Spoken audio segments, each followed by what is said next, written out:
Good morning, and thank you for joining me on today's episode of the Roundtable Talk Show. I am your host, Sharifa Hardy, and I have an amazing show for you today. I have so many guests, so many topics. Hey, I might not get in a word edgewise, but I know we're going to have some fun. So before I go ahead and introduce today's guest, I am going to ask you what I always ask you to do every day, Monday through Friday, no matter what show it's on. I'm going to ask you to go out and be an evangelist for the Roundtable Talk Show.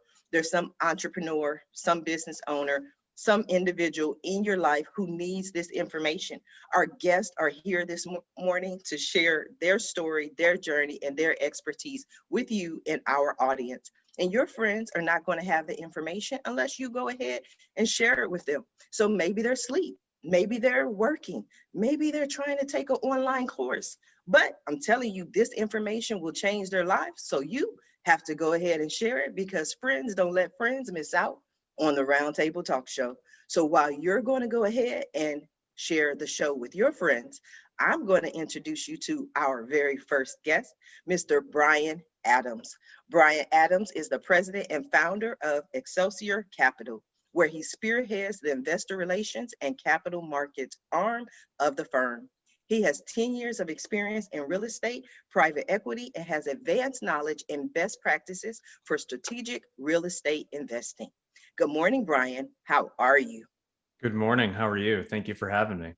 You are so welcome. I'm excited. Where are you located, Brian? Nashville, Tennessee. Oh, so no hat, no excitement. I need some energy. Nothing, no? You know, I'm a New Yorker who married a Nashville girl. I knew it. I was like, you got that New York vibe. I'm like the worst Tennessean ever, but I'm trying. I've been here 15 years. It's still a challenge for me. Part of my heart is still in New York, but once I started getting serious with my wife, it was non-negotiable. Nashville is like the son-in-law capital of the world. So I figured it was easier to move to Nashville than get a new girlfriend. So here I am. You're funny. See, I'm glad I asked. I love that answer. Now, I read your bio, Brian. I read what you do, but tell us who you are and what you're passionate about. Yeah, so I'm a recovering attorney, practiced law for a couple of years here in Nashville, and then got into the real estate business through my wife's family that has a family office here that invests in commercial real estate, venture capital, private equity. I'm excited to talk to some of the other panelists and maybe connect them with some of our investment folks. But about 11 years ago, I connected with another New York guy who married a Nashville girl. We started our company, and we really do three things. We give individuals and families access to direct real estate opportunities. We try to achieve a double-digit cash-on-cash yield, and we give people all the tax benefits that come from direct real estate ownership. And those are the three things that we focus on. We are, for the most part, investing across the Southeast, the Midwest, and today we have about 2.5 million square feet under management. Oh, wow, impressive. I like it, but I think you should create a group, like a support group for New York guys who marry Nashville girls. Like, I can see that. You can help some people and change the world. Yeah, I mean, so many people are moving here that I don't think the locals would be really appreciative of me encouraging more people to relocate here from New York, especially given COVID. It's been overwhelming, frankly. But yeah, I mean, I'd be happy to grab pizza and beers and complain about the Mets and whatever else we would normally be doing in New York. Maybe post-COVID when things open back up here. You are funny, Brian. I like you. I am going to come back to you. I want to go ahead and introduce our very next guest, Miss Dana Levin-Robinson.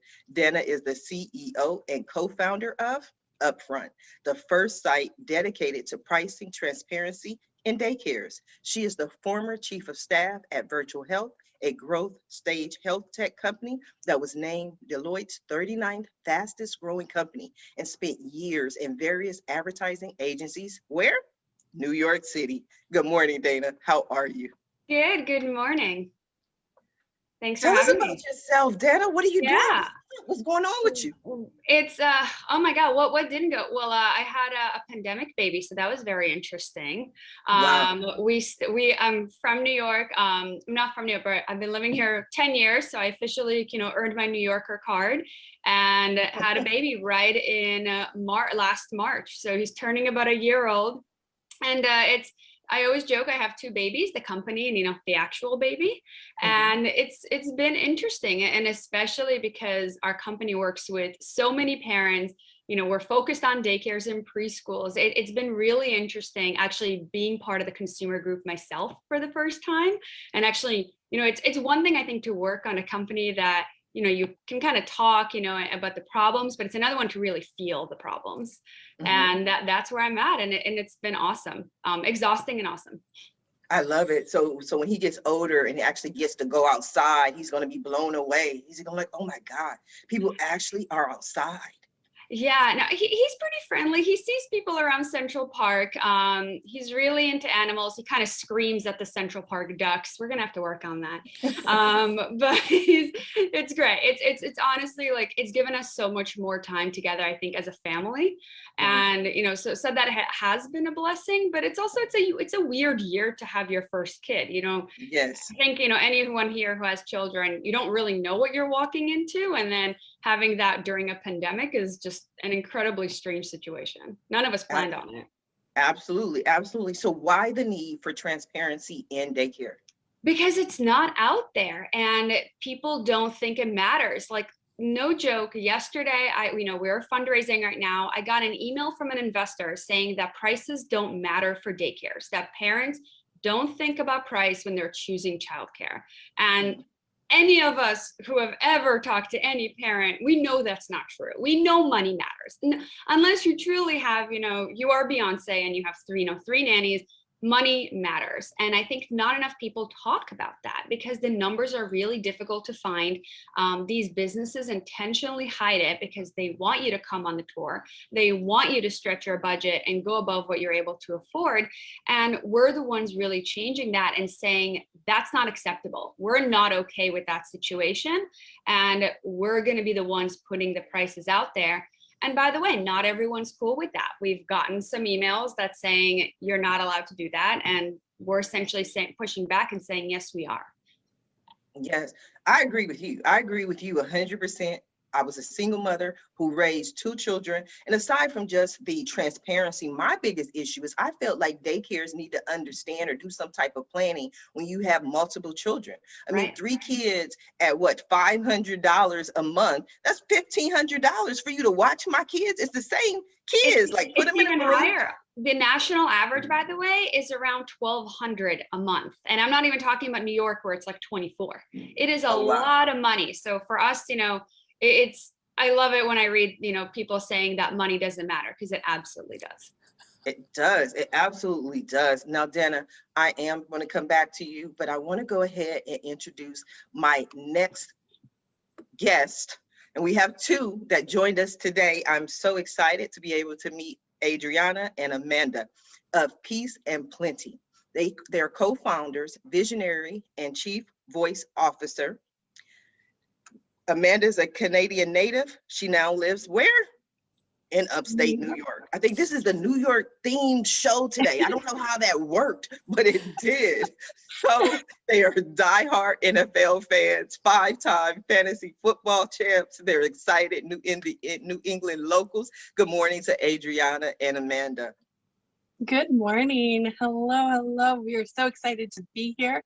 As you said, I am Canadian born. My favorite sport is actually hockey, so I grew up playing it and love it. And Miss Adreanna is over in Maine. I'll let Adreanna kind of introduce herself because I can run off with the mouth pretty well. So I love that. Go ahead, Adreanna. So my name is Adreanna Spezzaferro. I am here with Amanda. We are co-founders of Peace and Plenti. I'm originally from Florida, not New York, and I am now in Maine. Something that I am passionate about, and I know Amanda feels the same way. We love to help people. We're in the business of helping people, and my goal every single day is to leave this earth one day better than the day it was before. So anything that I can do, anything that we can do to help small business owners, that's what we're here for. And that's what we're passionate about. So Adreanna, tell us about Peace and Plenty. What is the company? Absolutely. So Peace and Plenty is a platform for virtual vendor events for small businesses to get their products or services out to a whole new network of customers that may not have heard of them otherwise. We actually did what a lot of people did and started a business at the height of the pandemic. And we found a need and we have just, run with it. There has been a need for brick and mortars and online businesses to not just survive, but really thrive. And instead of having to close their doors, we've created this opportunity for them. Yes. Amanda, tell us why Peace and Plenty is important to you. Peace and Plenty is very important to me because I feel like it's allowed, more importantly, like brick and mortar, it's allowed them to pivot in a time where some of them have felt the need to, or maybe felt the pressure where they don't have any other choice but to move more online. So we, in addition to offering the platform, we offer a lot of training and a lot of support and community. The one thing that I really, I'm so proud that we have built and our vendors have built, I have to give a lot of credit to them too, is this amazing community of helping each other grow, of community over competition. Like that is something that has grown in just 5 months alone within Peace and Plenty. And it truly is just this beautiful thing that has blossomed and continues to blossom and evolve. I consider it a success if one person doesn't have to close their doors. One brick and mortar, one person has found their passion, and one, stay-at-home mom who has had to do hybrid model has found their passion and is able to take what they want to do. And now we're able to help them, provide them a platform to get their products and services out there. Peace and Plenty does that, and it's a huge passion of ours. I can tell you're passionate about it. Now, Adreanna, when you say vendors, right? So I tend to think of something like Wish or Etsy, where there are multiple stores that come together where people can make purchases. Am I on the right path? Yes, you are. So we welcome all types of business owners, whether they are handcrafters like you would see on Etsy, one-of-a-kind boutiques, as well as direct sales. And yes, our platform is a one-stop shop. So you can get, handcrafted jewelry, you can get makeup and skincare, and then you can go get hair care all in one spot.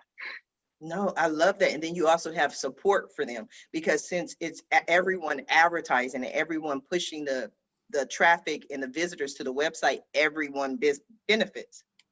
Absolutely, yes. Okay, I love that. Now, Amanda, Adreanna, I am going to come back to you.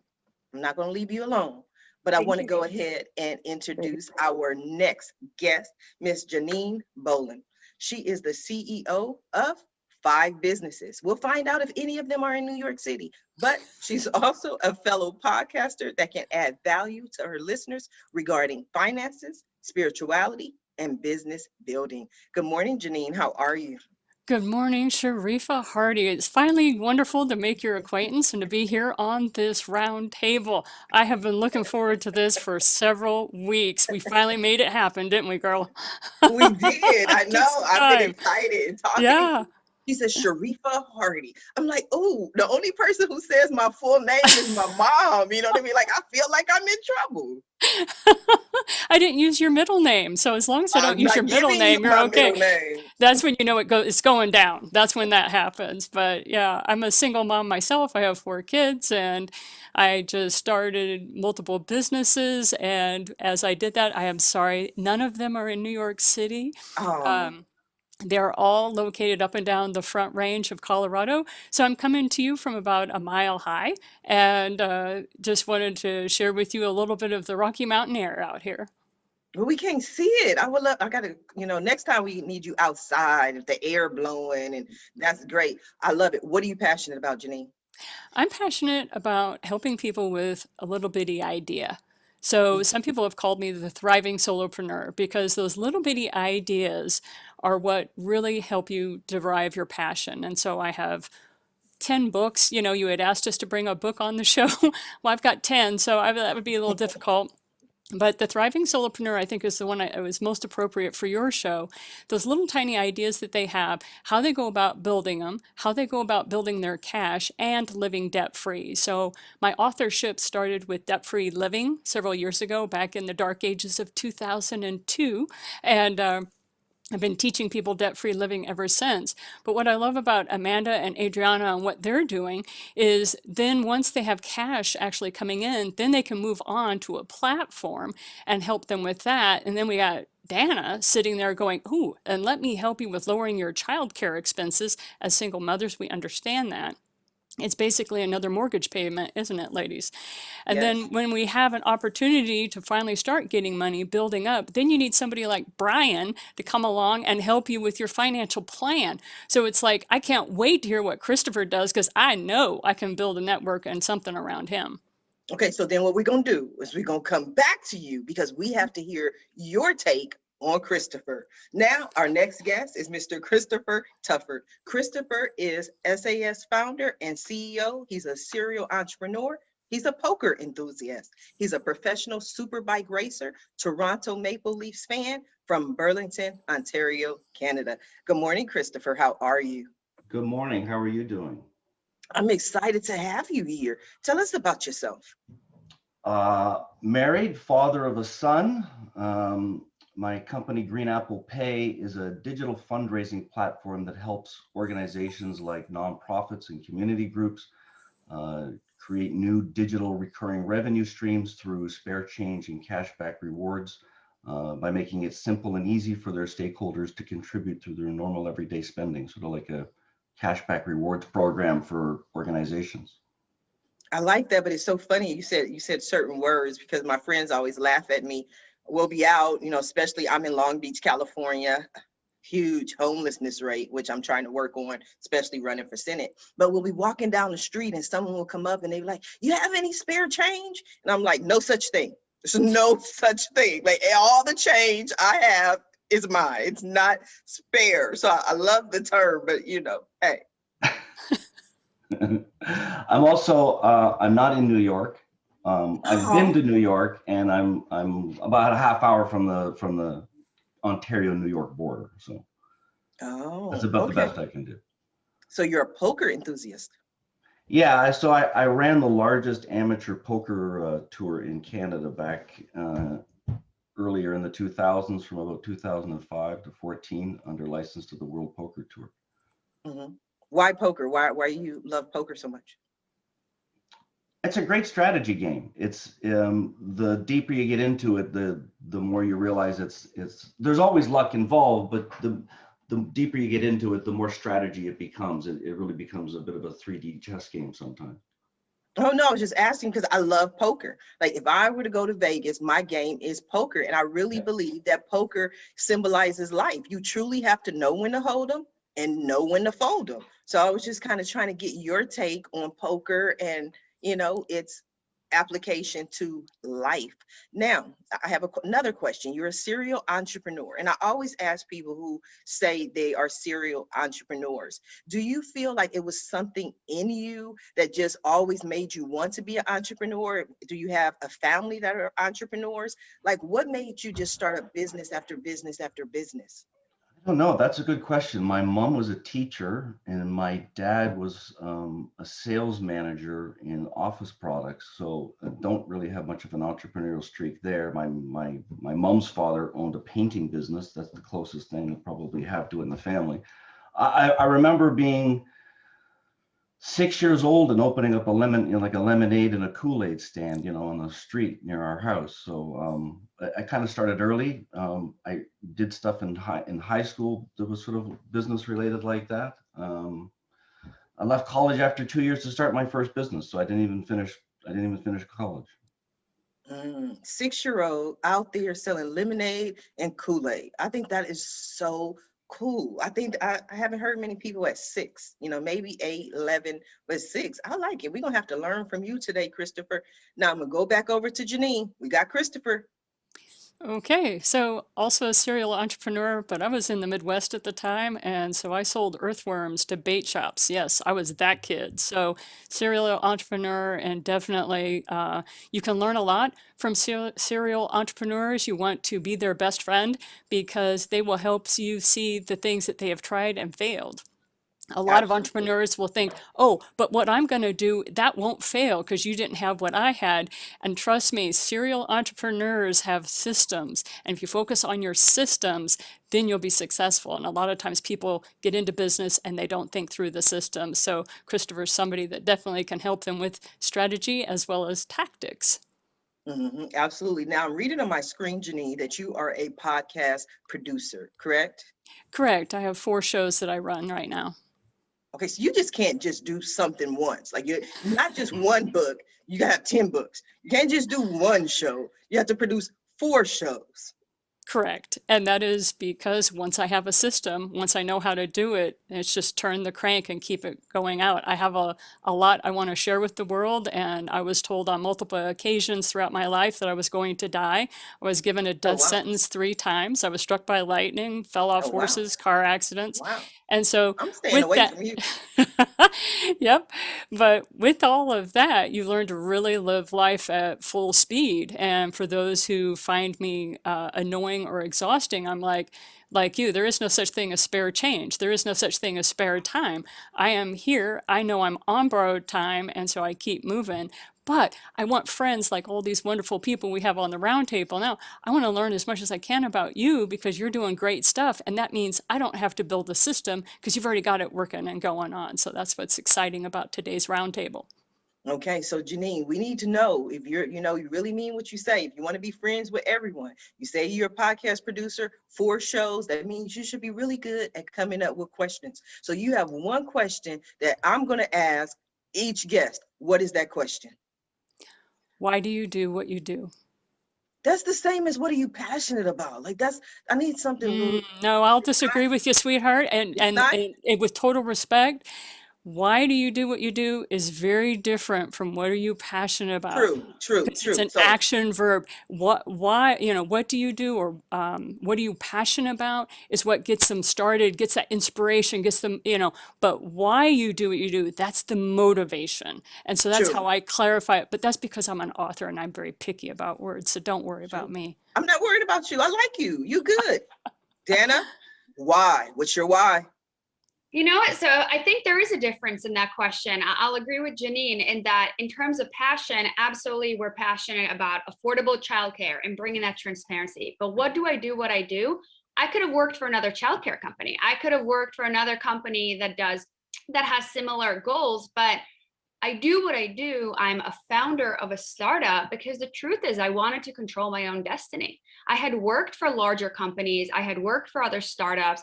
I have seen the eye rolls that happen when women have to leave at 5 to go relieve their nanny and be able to have both a family and a career. And I didn't want that for myself. I wanted to run my own schedule. And by the way, I work way harder now than I did when I was working for someone else. But at the same time, I control my time. If I want time with my son, I get to do that. And my co-founder is a fellow mom. She's the same way. We're super flexible with each other. And I do what I do because I didn't want anyone else to dictate my schedule. I love it. I love it. Amanda, why? So for me personally, it comes from a sense of we started it during the pandemic, and I have always wanted to build my own business and be my own boss and make my own mark in the world, and to be a person that has come from the corporate world where I felt like a number, right? Where I always felt like I didn't necessarily matter. I was easily replaceable, to going into this business feeling like I actually have an impact and I actually have control over that impact.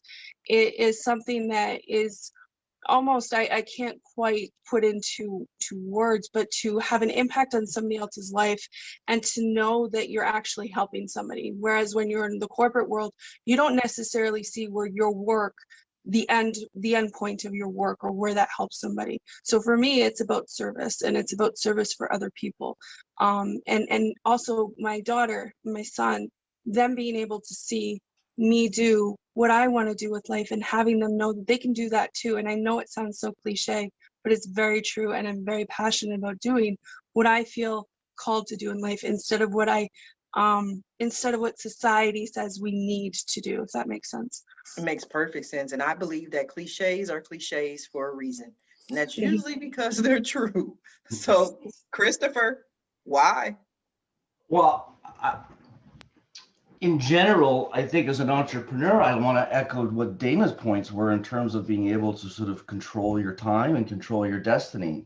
There's been lots of times, we're about to launch our beta, so there's been lots of times recently where I can sit down at my desk on a Sunday at 10 a.m. and I'll be there till I get called for dinner at 5:30 or 6. And, you know, you're putting in long hours, but you get to balance that off sometimes if I want to feel like I have a bit of an open day and I just randomly want to pull my son from school and go to an amusement park for the day. We have that ability to sort of balance your time. We're probably working harder than you would at a 9-to-5 job at a company, but at least you get to control your time. Yes, absolutely. Brian, why? Yeah, similar vein to what everyone else has said. As a child of 2008, I never wanted a situation where somebody could come into my office with a cardboard box and say, "Here you go, put all your stuff in it." And that would be due to, you know, extrinsic forces outside of your own control, right? Because a bunch of people on Wall Street put a bunch of CMBS debts that they couldn't cover. So I never wanted to have that situation again as an employee. And so I think that's what led me to be an entrepreneur. And then with real estate in general, similar vein, because I see this democratization of access to alternatives and startups and private equity and real estate in general. It's going to be a sea change here for the next 10 or 20 years. And part of that, I think, is an intrinsic, lack of faith in Wall Street. These are allegedly the smartest guys in the world that need a bailout every 10 years. And there's got to be a better way.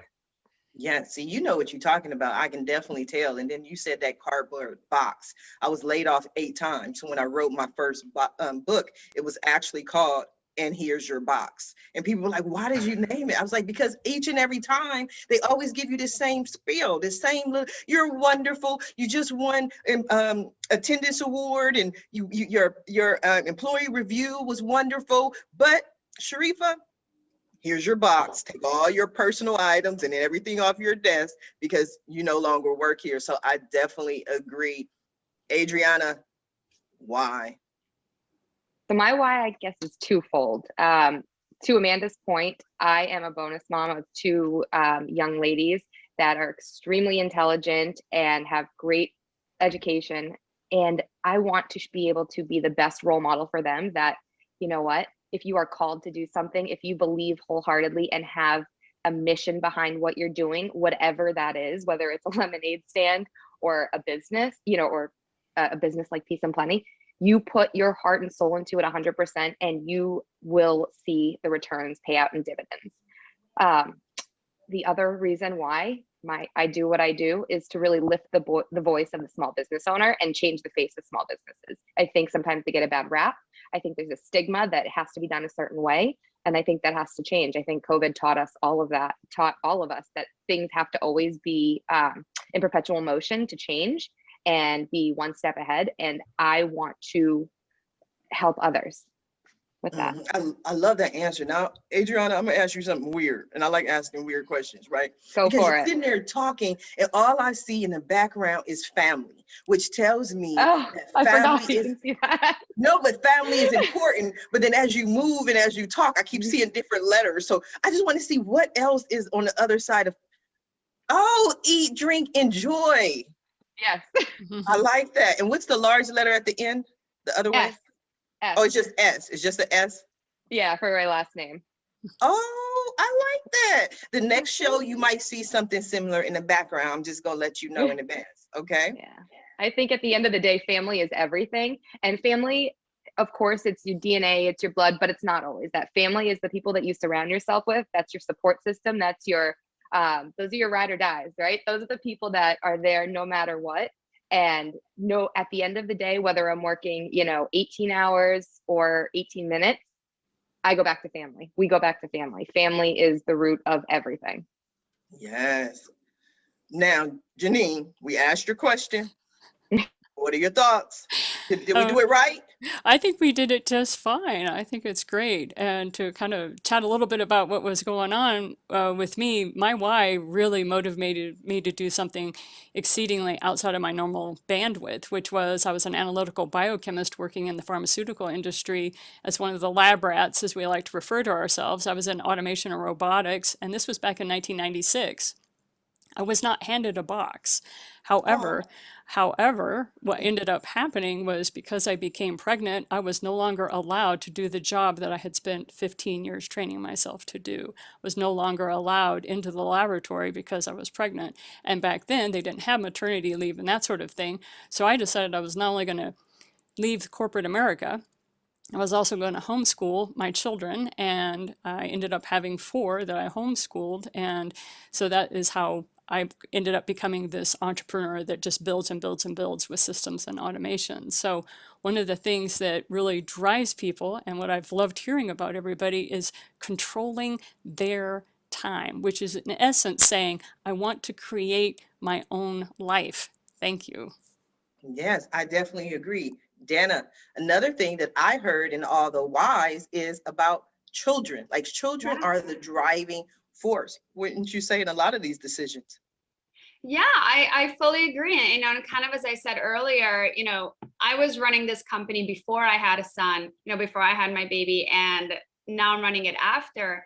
And there is a difference. There is absolutely a whole world that you enter. You don't know how hard it's going to be. You don't know how expensive it's going to be. So I think that's absolutely right. And especially, for me as like a woman in tech, that was something that I think a lot of my fellow colleagues were kind of keeping an eye on, even when we were interviewing, is what is the parental leave policy? Are they just giving us, 2 weeks and then, you're kind of on your own? Is it more generous than that? And I think, a lot of those conversations have been happening, and tech has actually been, despite getting kind of a bad rap, has really been at the forefront of a lot of these benefits, which I think is great.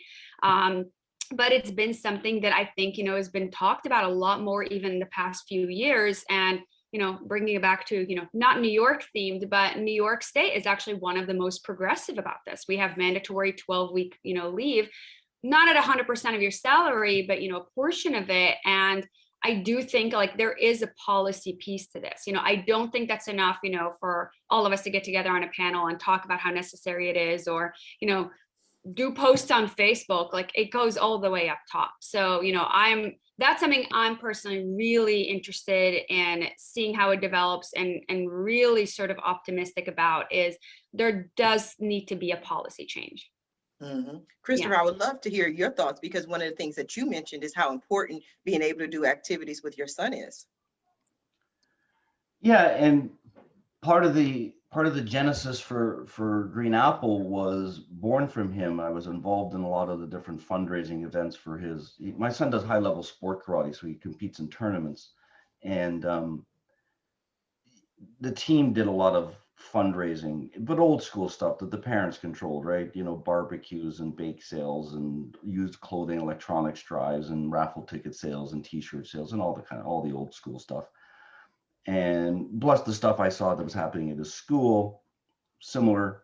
And I thought, well, there's got to be a better way if we could create these digital revenues. And I thought there's platforms out there that do this for the individual, so you can earn cashback rewards to yourself, like a Rakuten, right? Or you can have spare change invested into your retirement, like Acorns. But for the most part, there's no organizations, there's no platforms out there doing it at the organizational level where 100 people could all pool their spare change or cashback rewards and send it to an organization. So it was somewhat born out of the fact that I saw the need from my son's activities. Are you required to be a nonprofit? No, because we're just helping the nonprofits. Okay, so if there was a business owner or a group or organization per se that wanted to fundraise as a group, they can use GreenPay as well?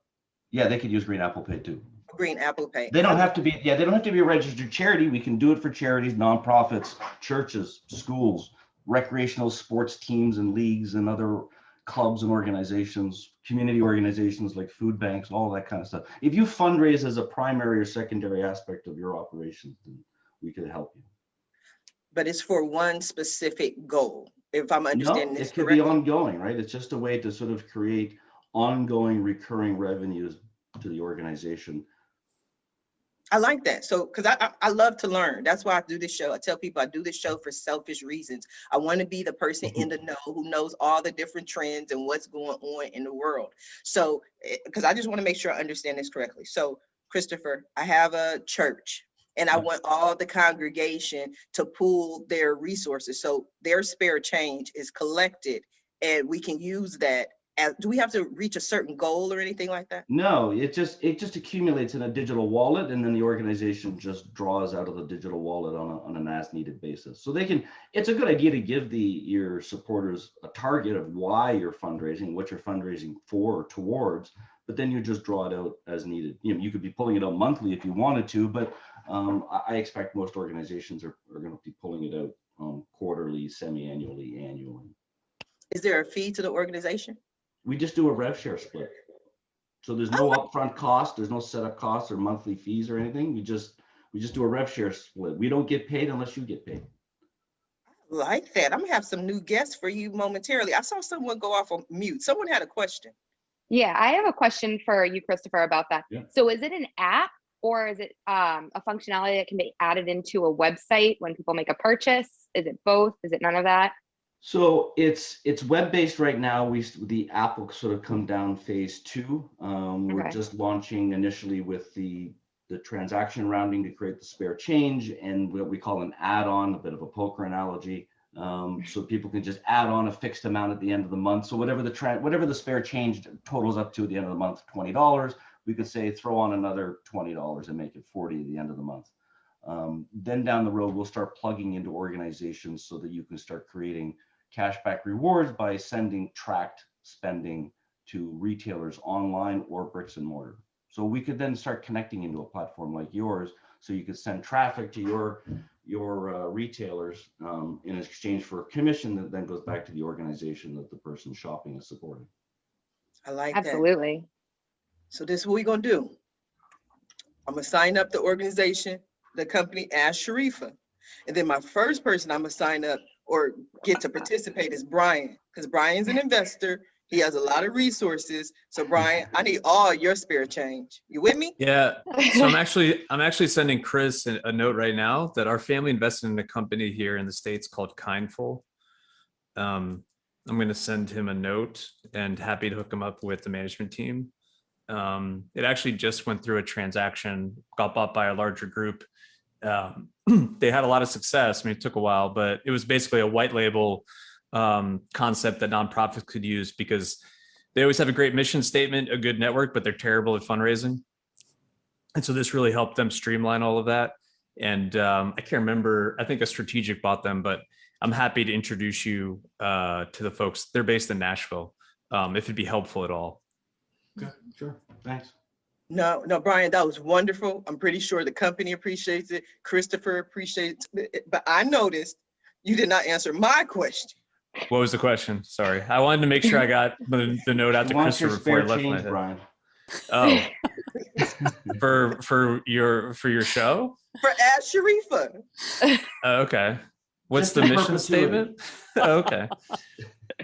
It Brian's sounds like a so good serious. deal. He's like actually answering me like I done thought this whole thing through. I Yeah. just want you to give me money, Brian. Like there's no plan, there's no structure, there's none of that. Like I've already written you the thank you note, so I can put some dollars in here if you want. I appreciate that. I like Okay. ones that fold. Okay? Okay. I appreciate the ones that. I got you. It should include 65 cents, which is your spare change. Yo, Christopher, I was folding and you jingling. No. Dana, I'm sorry, Adriana, Amanda, this could be something that works for your organization as well. There are so many people who need support in ways that could increase and help them during this time frame. What did you say? Go ahead, Adriana. No, I was going to say we've had this, we've been talking about finding a way to also give back. So I'll let Amanda kind of talk to that, but we want to find a way to give back more in addition to giving back to the small business owners. Giving back more in terms of to charities, in terms of to other online organizations, or even other startups. So this is getting the wheels turning, so to speak. This doesn't mean it's getting the wheels spinning, so to speak. But I'm also, there's other ideas turning in terms of where this could also help our vendors though too, right? So I can, and how we can utilize that on our platform and on our website, so that gains them visibility and traction and the spare change, so to speak. Yes, I mean, that's what I'm saying. It could help and benefit the vendors, because this is an additional thing that they can offer as well. And only your website through this process will be offering it to multiple vendors on one platform. Exactly. Okay. So does the nonprofit have to be registered with Green Apple Pay? Yeah, so the business model is we create relationships through a service agreement with the organization itself, and then we help them onboard all of their supporters into the platform to help activate them into users. Got it. Perfect. Janine, how are we going to use this on 10 books, 4 shows, and 18 businesses? Not 18. I'm good at 5. Okay. Right now, right now I'm just thinking the best way I can serve the community is by getting you guys on my podcast program, so that you can talk about your products and your services and have landing pages ready for people. So that's I've got the 4 shows. So you've got the Thriving Solopreneur, which all of you definitely qualify for, and we have author podcasting, and we also have the writer's hour. And so there's all kinds of shows that I have, and I think that's the best way I can serve this community and this roundtable right now. Okay, so I heard 3 shows. I'm missing one.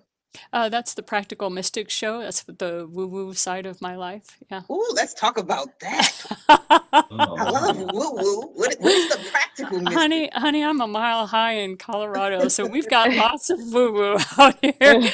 And I hesitate to bring it up to all my wonderful New England, New Yorker types, because, man, these people are direct and let's get things done. But the Practical Mystic show was born out of the fact I was struck by lightning. Wow. And with that experience, I had 16 different Native American tribes teach me various things about their tribal situations because of the gifts, the metaphysical gifts that came with that experience. And so I talk about that in one of my series, the Divine series. So. Janine, you are trying very hard not to lose the audience right now. I don't care if they entrepreneurs and business owners. I want to know about, how did you find 16 different tribes? Like, how did that happen?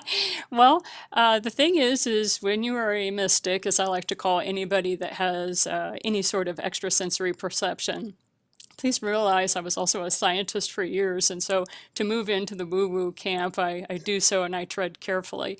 But in order to, when you have the visions that I had, you know where to go and stand. So I would go to Wyoming or Montana, and I would go stand at a grocery store or a gas station out in the middle of absolutely nowhere. And all of a sudden a Native American would come by, and I would hand him some tobacco or her some tobacco and say, I am looking for a medicine wheel that is within this area. Can I be at one so I can do a ceremony? You got introduced to the shamans of the tribe, and then you were taken to certain locations so that you could perform these various ceremonies. I like that, Janine. And I saw you slip that in there. I listen, I hear code. You said extra sensory perception. So Yes. basically you have ESP is what you're trying to tell us without telling us.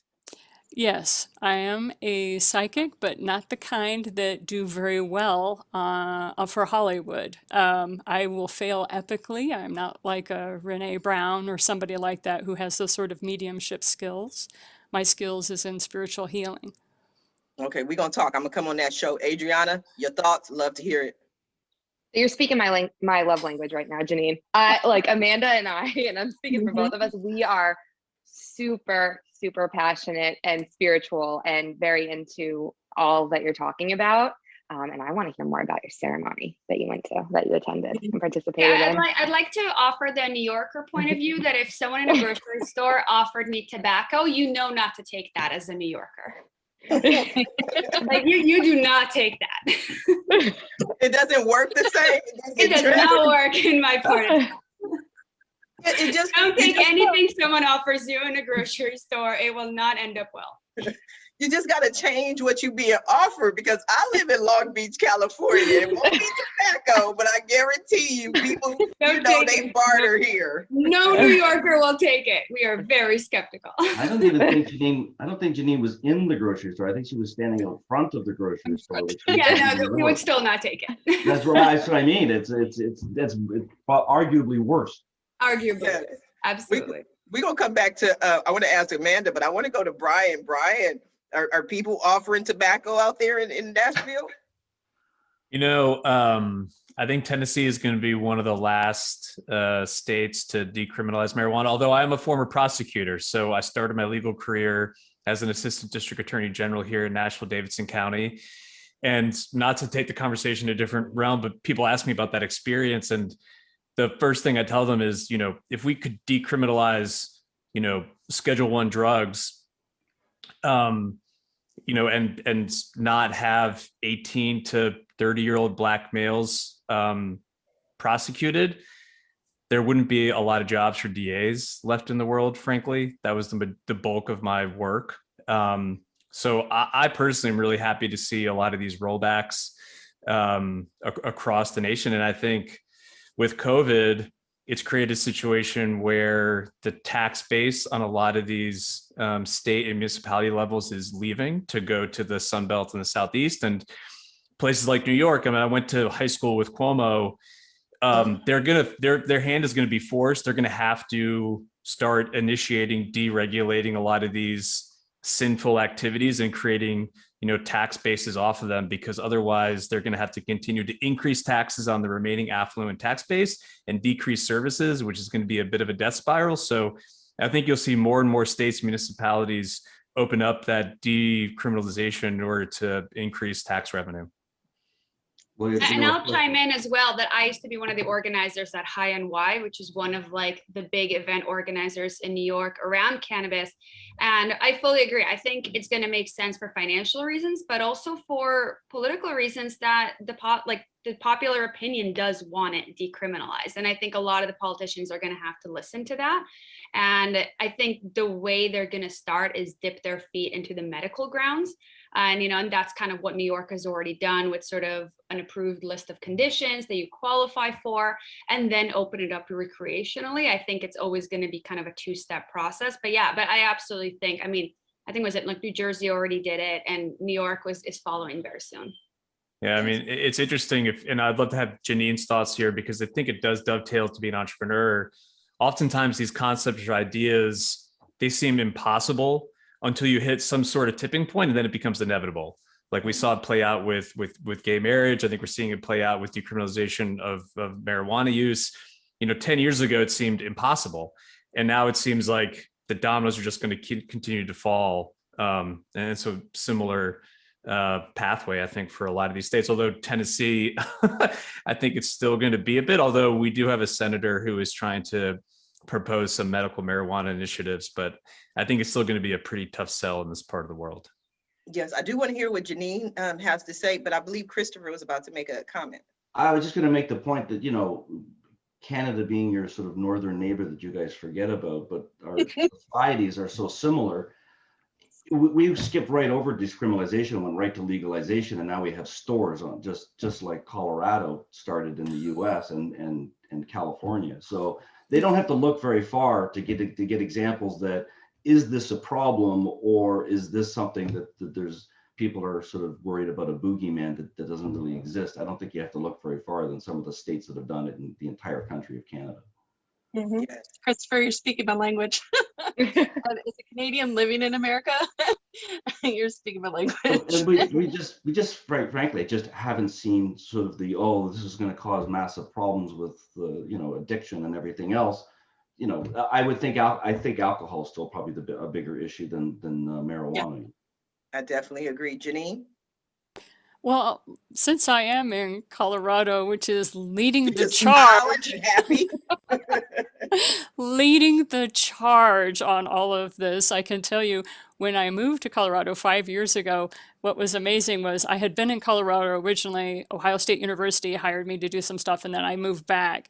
So in that process of time, it became legal. And so my kids were like freaking out because they thought that when we moved back to Colorado, everybody on every street corner would be trying to shove marijuana in somebody's face and all this kind of stuff. And I just started laughing because we have very identifiable buildings and they are everywhere, and certain coffee chains are now fighting for the right of real estate because there is so much of the bud and medical aspects of cannabis floating around. One of the things that does come up with that though is there is a part where it's like crazy. Everything's everywhere, and everywhere you turn you smell it, and you smell skunk everywhere, and it's just awful.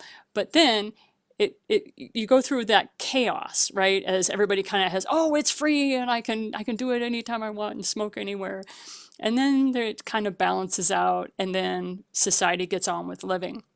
So if Tennessee, God bless them, can handle the chaos that comes with the initial, yeah, I know, my family's from there.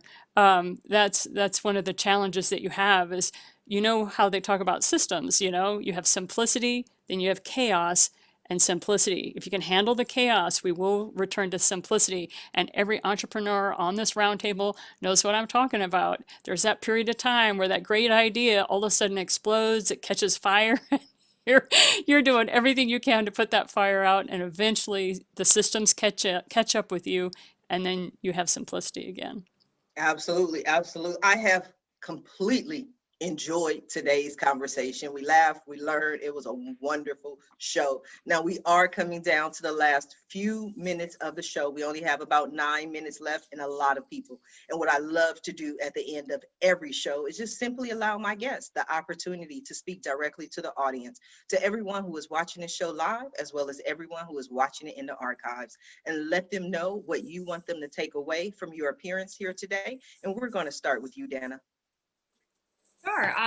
First of all, thank you for having me. This was a lot of fun, and always great to, I think I spend so much of my day, talking to other people in the family tech and the parent tech space. It's always great to meet other people. But, I would say the takeaway is go back and ask yourself again, why do you do what you do? Like I mentioned that investor email yesterday, and not everyone's going to get what you do. Not everyone's going to get it. And that's okay. When you're doing something brand new and that's a little untested, you can't expect everyone to be fully on board, So I think, my biggest takeaway in general, really the past year has been, don't look for approval everywhere, because you're just not going to get it. And the more you know why you're doing what you're doing, and that you truly, I think there's absolutely like data validation and external validation, all that. But I think it also sometimes, like all entrepreneurs know, it's in your gut. Like you just know that you're doing something that's truly valuable in the world. Then I think, you have to hold on to that, because that is something. And that does mean that someone else out there is probably feeling the pain point that you're trying to solve. Absolutely. We're talking about in a gut. Adreanna, what do you have for us? Go with your gut. So I want to just share the message that if you are a small business owner, or you have questions, or you know a small business owner, you know what, reach out to us. Amanda and I both would love to help you, would love to give you more information. Feel free to check us out on social media. We are at Peace and Plenti, spell out the and it's an I instead of a Y, on Facebook, Instagram, LinkedIn, Twitter, all the places. And our website is peaceandplenti.com. Again, we're just here to help all the small business owners. So thank you for having us. We really appreciate it. You are so welcome. Amanda. Similar to Adriana, thank you everybody here for the panel. It's been such a joy to have and speak to all of you guys. What a wonderful conversation. To everybody out there personally, in addition to what Adriana said, if the pandemic has taught us anything, it's that we can't wait for things to turn back to normal, right? So we have to stop waiting for the right time. The right time is now. And so if you have an idea, if you're thinking, maybe I should do this, yes, do it. The right time is right now. There's somebody out there that you could help with your idea and you might not realize it. So just do it. Stop waiting for the right thing to go this way or that way. Just start and see where it goes. You have nothing to lose at this point in time. Yes. Thank you. Thank you. I love your red hair. It's just so beautiful, so bright. I love it. Thank you. Christopher. Yeah, any entrepreneurs listening out there, I would say being an entrepreneur is a lot of time is about perseverance. Everything tends to take longer than you think. It's harder than you think, and you're going to hear a lot of no's. So it really is about being able to, every time you get knocked down, you got to be able to pick yourself up and dust yourself off and keep going, and don't worry about the fact that you're going to have a lot of doors slammed in your face. If you believe in what you're doing and you're passionate about it, and you stick with it, you're going to be good. But you should also try to balance that off with getting good advice outside of your immediate circle, so that they're not just telling you what you want to hear. If you would like to get a hold of me, if you're interested in what we're doing, we're about to open a seed round. I can be reached at greenapplepay.com, or it's Green Apple Pay, and also all the social media, and Christopher Tufford on LinkedIn. Thank you, Christopher. This hour went by so fast. That's what everyone always says. That's why I was a little nervous today. I'm like, wait a minute, there's 6 people today. Got to make this fast. Thank you, Christopher. Brian, what do you have for us? Yeah, thanks for having me. This is a lot of fun. You've already heard my pitch. Obviously, if you're interested in investing, reach out. But I think more likely, if you're an entrepreneur or interested in investing in general into commercial real estate, we spent the last year compiling a ton of content, blogs, webinars, thought pieces, best practices. So we have a wealth of resources. And if I could be helpful at all with you thinking through maybe launching a company in the real estate space, being a sponsor, if you have questions, hit me up on LinkedIn. That's probably the best way. Brian Adams at Excelsior Capital. And to bring it full circle, Excelsior is the state motto of New York, ever upward. I love it. I love it. Thank you, Brian. Janine, we answered your question. We talked. We had a wonderful conversation. What can we take away from you? Lighten up, people. There is nothing serious going on here. 2020, you live through it. Why the crazy faces? Lighten up, okay? You're an entrepreneur. And I want to say thank you to the men that are on, because I know they support the women. But women, we're able to own property without a man to co-sign. If you live in North America as a woman, you can decide for yourself if you want to be married or not. Also, you can decide if you want to have a child or not. These are basic rights and freedoms that 80% of the world does not have if they're female. And I just want to say a shout out to the men who support us and help give us that sacred, separate space so that we can do that. And at the same time, they also buy from us. They also help us with our businesses. And so let us help out them, because I think everybody's kind of feeling a little beat up after 2020. And so lighten up, celebrate the fact, woohoo, still alive, got another day, and go out there with that passion that you have in that gut of yours and go make something great happen. Even if it's just putting a smile on a 5-year-old's face, okay? Make something great happen for yourself. And if you have an interest in being on one of my 4 podcast shows, you're welcome to send me an email, or you can visit my personal website. So don't judge, okay? I built this myself. It's JanineBolan.com/guest. You'll see all 4 of the podcast shows there. You'll see a link to the media kit. I require a media kit because I have 6 teams that do post-production. We need it done our way. Sorry, that's just the way I am. And then I would love to have you and share your message. Thank you so much for listening, and thank you for the time here today on the table. That was good. You ended that like a professional. I was just waiting for the tune it out kind of thing. So I'm going to let you know right now, JanineBolan.com. I'm going to go to your website. I'm going to judge it. I'm going to review it. That's what people hire me and pay me to do it. But I'm going to do it free, complimentary, just for you, because we're gonna hook all this up and we're gonna get you out there, and then I'm gonna be on your woo-woo podcast, whichever one that was, because I want to talk about some more woo-woo stuff, because I'm woo-woo as well. And this has been a lot of fun. I want to thank you all for being guests on today's episode of the Roundtable Talk Show. And I especially want to thank everyone who tuned in to watch this show live, as well as everyone who is watching it in the archives. Just because you did not catch the live show does not mean you're not important. I appreciate you. I thank you. I appreciate you for sharing the show. I appreciate you for tuning in. But as I always say, please don't just watch the show. Please don't just share the show. Visit our guests. Their website links are in the Facebook post. Follow them, check them out. Look them up on social media. Reach out to them. And when you do, please let them know Sharifa Hardy says hi. Now, if you're interested in more ways that I can help your business, or maybe you want to be a guest on the Roundtable Talk Show, please visit my website at asksharifa.com. Until tomorrow morning at 8 a.m. Pacific, everyone have a safe and a blessed day. Bye now.